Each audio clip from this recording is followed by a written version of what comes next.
Hari Om, Namaste. Some people have inquired about love and questions around it. So, it reminds me when 15-20 years back, when I went to one of my gurus, he suggested something which shocked me, surprised me, and gave me an insight about love. Because I went to him with a question that I had issues with rage and anger, that what to do about them. So what he said was that all emotions are made of love. That was kind of surprising and disturbing for me. Then I said, even anger, violence. He said, yes. It's like love is white light, like sun, and emotions are the rainbow of the 7 colors, 7 emotions, and every emotion falls within the range of these 7 colors. So keeping this in mind, it gave me new insight about understanding of love. So love is something which you cannot express in words what it is. It is something which you feel. When love happens, first time you feel the juice of being you. First time you are open, vulnerable, and alive. You become aware of your existence in an entirely different way. But you think it is happening because of the other. Center of love is heart. Above heart there is sky, and below heart there is earth. Above love there is grace, below love there is gravity and desire. And love is the balance between these two polarities. And love, the heart center, also has 7 chakras, because love is a path in itself. Because essential point of cosmos is manifestation, which is heart. Otherwise, the both polarities mean nothing. Shiva means nothing, Shakti means nothing if they don't come together in love and manifest life. So when you are in love, you experience that unconditional light blooming through you. And why we do not have love in our life is either we are denying the earth or we are denying the sky. Either we choose desire and gravity, or we run away from it and choose sky, the grace. But we never stretch the bow, both ends with one cord, and able to shoot the arrows of love. When love happens, what happens to you is something what happens during moments of beauty. When you see something beautiful, for some time, for a few moments, you forget yourself. This forgetting yourself means forgetting your mind, your ego, your selfishness. For you, the other becomes important than yourself. And in that freedom, you experience true nature of your being, which is constant giving and receiving. In that moment, you are not belonging to the body. You have become the very life itself. But As soon as love happens, we immediately want to own it. That means we start to get attached. We want to control it, make it our permanent bank balance. It's like if you look at it from the bank balance angle, that normally you're thinking your account has no money, and you put your ATM card, nothing comes out. Even when you put your code, it shows there's nothing. But when you fall in love, suddenly your bank account is giving out money and it's flowing with cash, and you think other person has put something into your account. So if we look at it from that point, other has not put it into your account. You became aware through the other of your own inner wealth which you are carrying. The basic creation of life is a gesture of love. If you look around at birds, trees, human life, even though we don't believe it because we are trapped into words, because love is wordless. Otherwise, if you look at the beauty around galaxy and cosmos, it is a gesture of love. It is a gesture of creativity. It is a gesture of joy. It is not a gesture of business or deal or attachment or efficiency. It is abundance of the being sharing itself. So when we feel love, immediately mind comes in, because we just cannot handle some feeling which we cannot define or control. So when we feel love, we immediately want to categorize it, why this is happening, how to get the other. And you do get the other. But in that getting, your love becomes an attachment. You stop giving, hence you stop receiving. Then it becomes a verbal play between the lovers or husband and wife. You don't love me anymore. What has happened? Then it becomes a hypocrisy, pretension to say I love you, giving gifts and all that. But love is a flow of your energy, electric charge towards the other, which fulfills the other. No matter how many gifts you give, but if they don't carry your presence, your energy, it won't fulfill the other. And love begets love. So your love gets pulled by gravity. I'm not saying physical relation is wrong, but that is not its only goal of love. When two people love each other, they want to explore each other, but it ends with physical, because once energies are depleted because of attachment, you are empty. Now you want the other to fill you up. And when that doesn't happen, then a frustration, a repetition comes into relations. Then sex becomes the only way to express that you love, because otherwise you do not feel anything. The energy of love, when it moves upward, it becomes prayer, meditation. When energy of love moves downward, it becomes physical connection, and it gives birth to a child. When it moves upwards, it becomes prayer, it gives birth to your inner being. So the biggest danger of love is we feel vulnerable and afraid. Hence we start to verbalize it, try to explain it.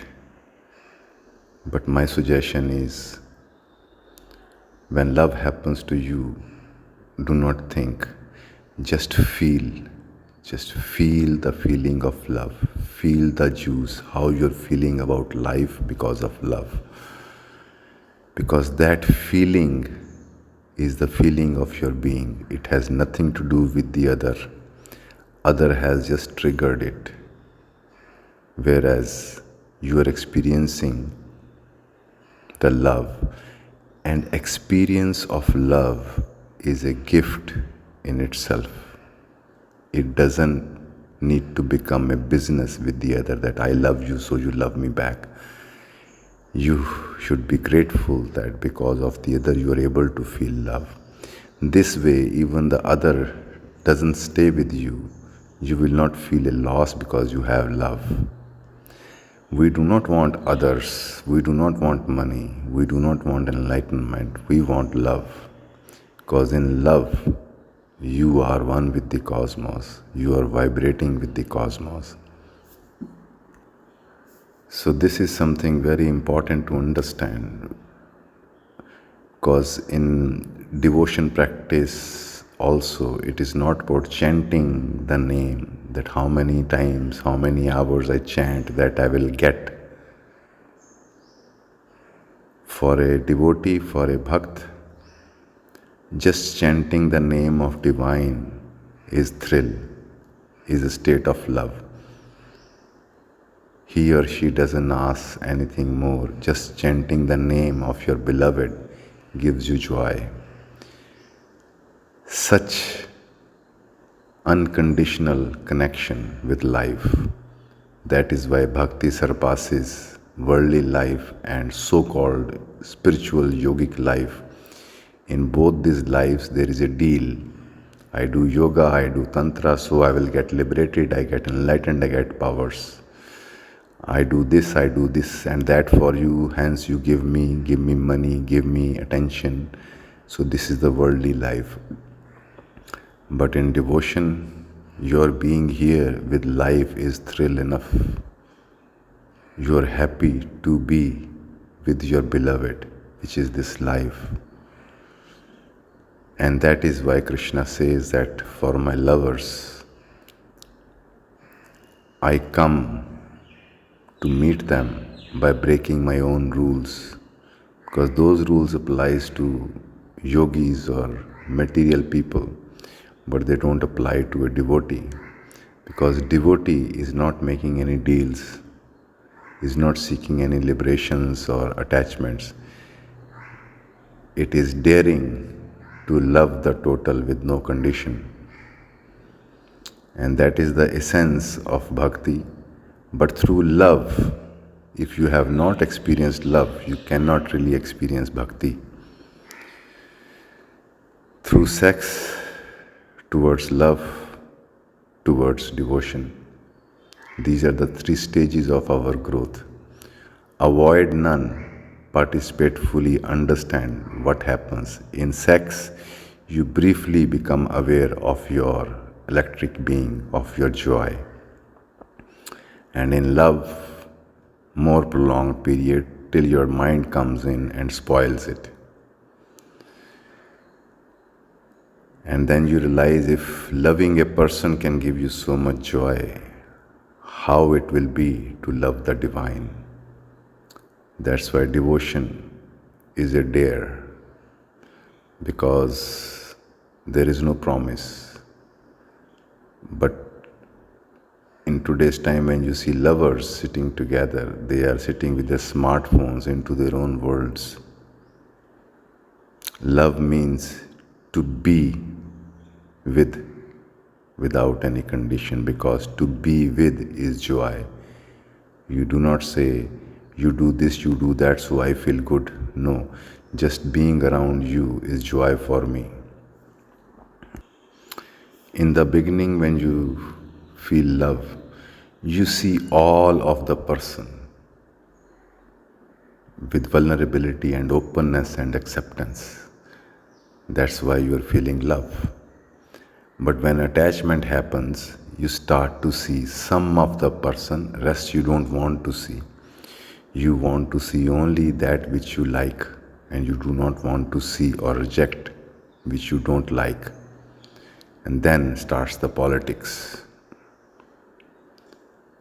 This is what really meditation means. People When they talk about acceptance and watching your mind and emotions, they are somewhere rejecting it.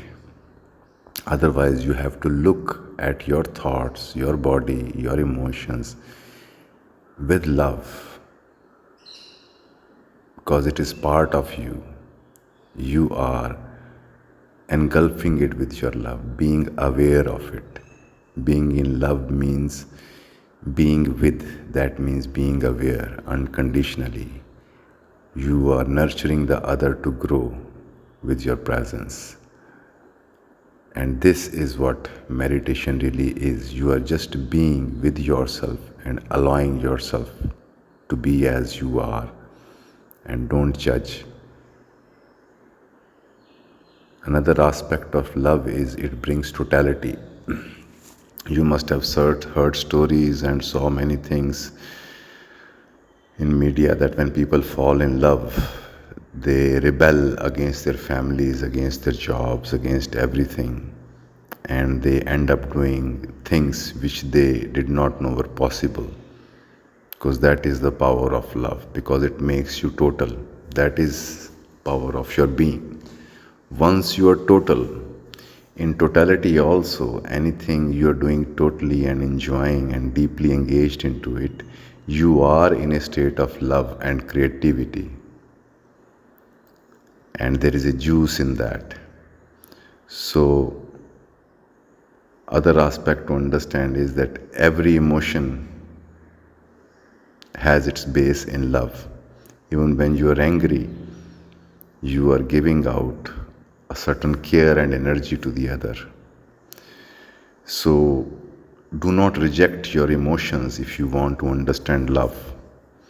A successful relation between male female is when both give freedom to each other to get angry also, to get upset also. You don't judge it. And sometimes you feel like not being around the other, just be with yourself. You allow that also. So that other person who has experienced the love through you, they will become aware of their 7 colors. They need to go through them and live through them. And that will create a completeness. So a healthy relation is, as you would like freedom for your emotions, different range of emotions, you are also allowing the freedom. But we are self-rejecting, self-judging of our emotions. Hence, we do the same with the others. So love is the gesture of life. If you look at life, how it is taking care of you like mother, breathing into you, breathing out of you, making food available, earth is growing food for you, sun is keeping you alive with its warmth, water is keeping you alive, quenching your thirst. Everything in life is a gesture of care and love. It's a cycle. And in love, you have possibility to touch that core, the source of life. If your mind or your fear doesn't come in, our heart has independent 40,000 nerve cells. That means our heart also has its own mind. Like our nervous system has more neuron connections than the whole brain. So we have these 3 wisdoms in us. That's what 3 Devis, 3 Shaktis mean. We either live in the mind or go to the complete opposite in the sexuality or the possession or the material. But heart, usually we are afraid of. In society, we do not live real emotions. We live our emotions through movies, through theaters, through other people singing, because our essential need is to feel these emotions, the range of emotion. But in ordinary life, we are so intellectual, power-oriented and stuck within our ego games that we do not show emotions and we do not appreciate emotions. Hence, on the level of heart, we all are closed. And hence, when people fall in love, usually society take takes it as a nuisance, because parents want you to marry somewhere else, or girl wants to do something else, boy wants to do something else. For them, their career is more important than the feel of love. But if you allow love, it gives a new dimension, it starts a new journey. But there is a condition, because being in love is a greatest of sadhana practice, because in that you have to watch out for your ego, how it wants to control the other, how it wants to manipulate the other's trust and vulnerability. And that's how we destroy the love. So it is very important to trust and develop this center of heart of love. And how to do that? In Vijnana Bhairava Tantra, Shiva talks about one technique which will give you an understanding what I am talking about. He says that imagine you are headless and move around in life as if you have no head.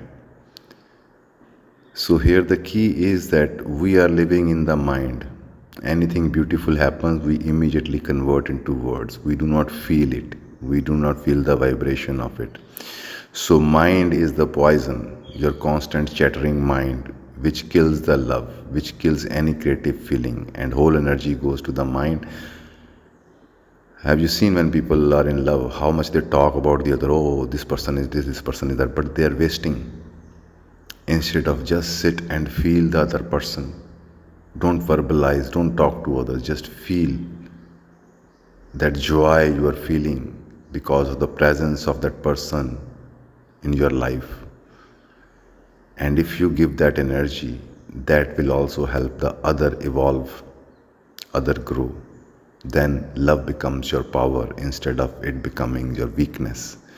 Weakness is living in thoughts and ideas and manipulating life. So Shiva says, feel as if headless. Even Osho suggested that keep a picture of yourself with no head in it, and also set your mirror not to your face but till your neck. So start to imagine you have no head, and slowly a new cosmos opens up. This is a cosmos seen through heart and felt through heart. Right now, the cosmos you're experiencing is cosmos of words, thoughts, ideas, concepts. But in cosmos of heart, you are living into the present kingdom of vibration and energy and love and creativity. So this kingdom is what we long for. All great arts happened either in state of suffering with artist or in state of love. Because love triggers you, the total you, all 7 colors of you condensed into one action. That's where your genius comes up. But right now our 7 colors, half of them are unexpressed. Anger, sexuality and all that. And we just become hypocritical. Oh, I love, oh, I am so nice, this and that. All these games are just lukewarm, hypocritical expressions.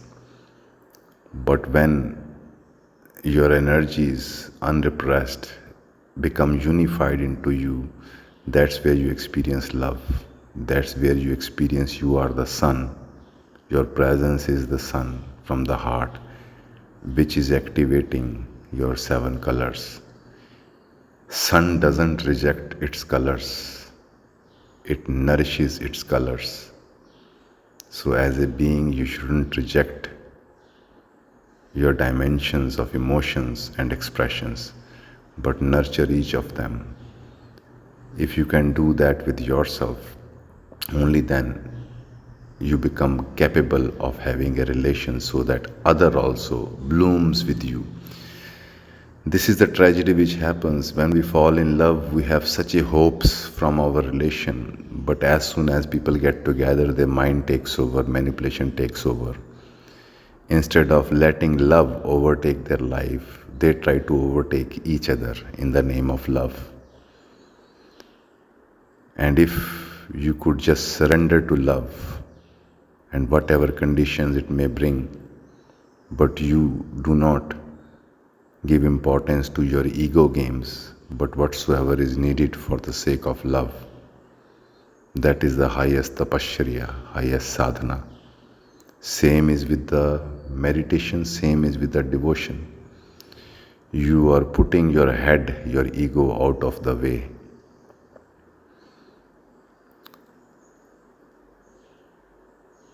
For example, yogis or other practitioners, even people who chant God's name, divine name, they want to do many counts and think they are getting somewhere.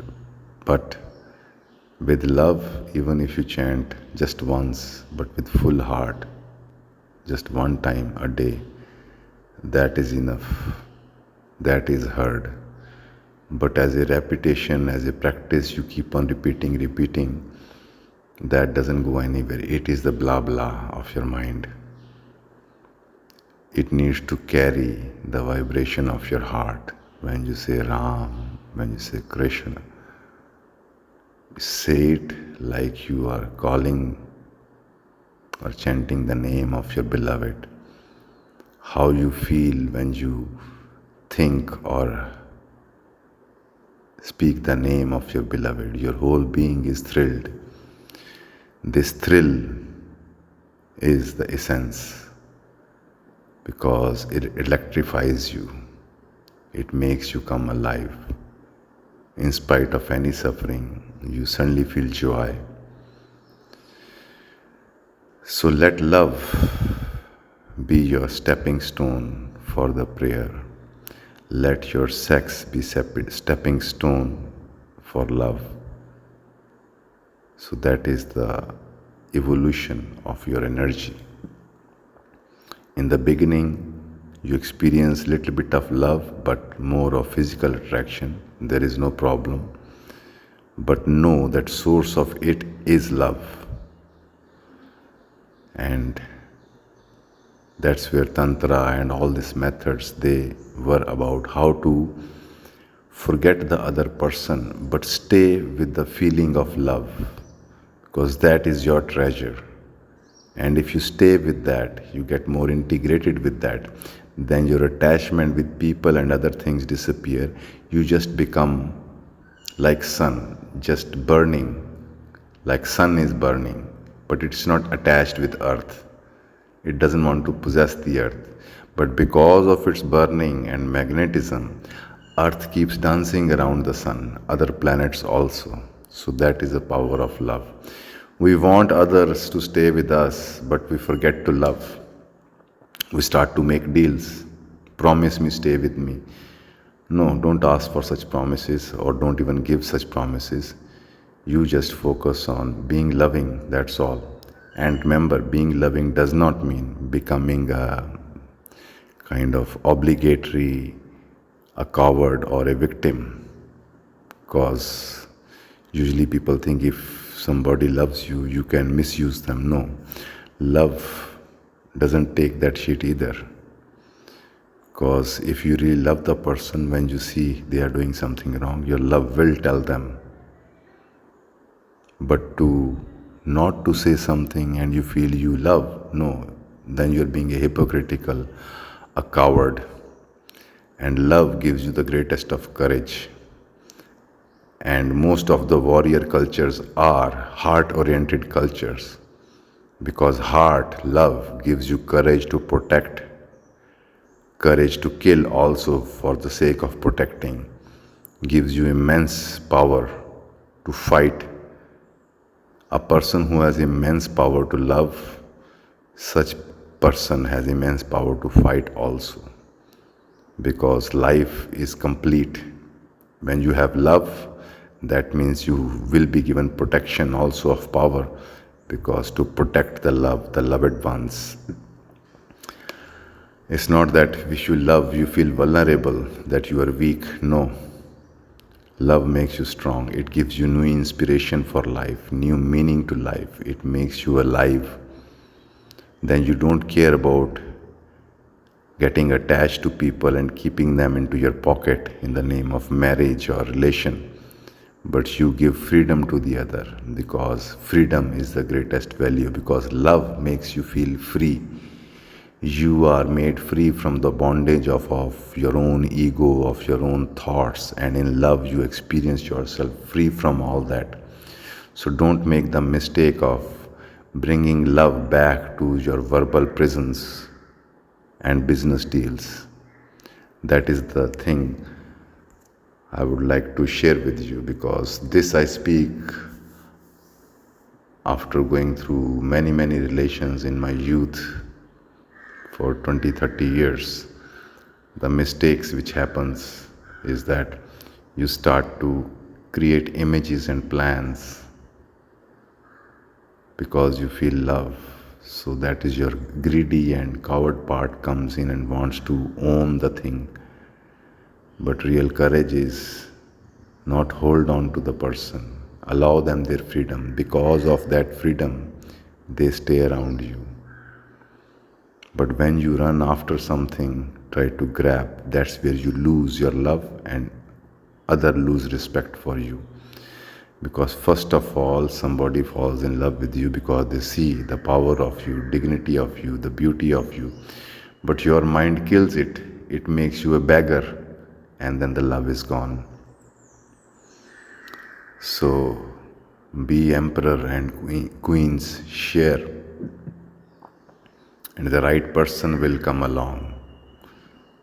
But never compromise your love for the sake of others' ego, and give your life for the sake of love. Let your life be a prayer of love. Let your love be a prayer to life. Aspire to be more loving. Look at beautiful things, touch animals, pat them wherever you see. Find ways to make your love flow. Don't wait for some lover, some man or woman to turn up so that you can feel love, because that aspect of you is very toxic and contaminated through movies and poetries and other people's ideas of love. So get acquainted and used to feeling your body, feeling the life around, and look at a little child into the eyes. There you're experiencing a love for the child, and child is also reflecting that love back, because love has innocence. Use your hands more, touch things, pat animals, because hands are related with the heart, and touch is the deepest expression of love. Our longing is to touch, not to have a person. Our longing is to give and share through our hands, through our heart to the other. And we end up thinking that we need the other person in my life. No, if you look at the hardware of your existence, you need to express and flow your energies towards somebody, towards some action, so that your existence can manifest itself and you feel validated and justified. No money, no job can make you feel validated. Only manifestation, creativity, touch, love makes you feel that you make sense. Even though you don't understand anything, but your existence makes sense. This sense is what spiritual is. There is no logic, but you know I exist and I am flowing, I am loving the trees, stars, people, and that is enough. And that is the state of samadhi. That is the state of celebration. That's what Krishna is. Dancing with life, loving everybody. And he killed also, because, as I said, if you can love, and if some enemy is there who doesn't take your love, wants to harm you, you can attack back as well. So, most dangerous people are people whose love is hurt, because their same creative force become very powerful aggression. That's why warrior cultures are heart-oriented cultures. In India, we call them Kshatriyas. And most of the Kshatriyas follow the path of devotion, not necessarily the path of meditation, because it is a direct engagement of energy with life. So that's all what I know I can share about love. So think about it and get connected with your heart. Hare Krishna. Hare Ram. Shri Ramachandra Kripalu